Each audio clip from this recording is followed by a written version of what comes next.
ఇది మీకు తెలుసా? శివరాత్రి జాగారం వెనుక ఉన్న కథ గురించి తెలుసుకుందాం.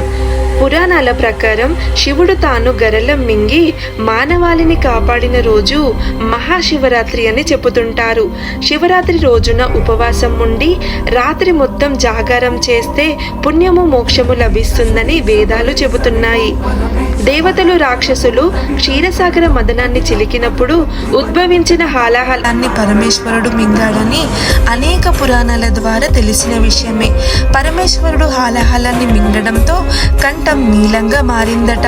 ఆయనను అప్పటి నుంచి నీలకంఠేశ్వర స్వామిగా పిలుస్తున్నారు. శివుని కంఠంలో హాలాహలం ఉండడంతో శివునిలో విపరీతమైన తాపాన్ని పుట్టించసాగింది. హాలాహలం మింగినప్పుడు దాని ప్రభావానికి శివుడు మూచరిల్లాడట. ఆందోళన చెందిన దేవతలు శివునికి మెలకువ వచ్చేంత వరకు జాగారం చేశారట.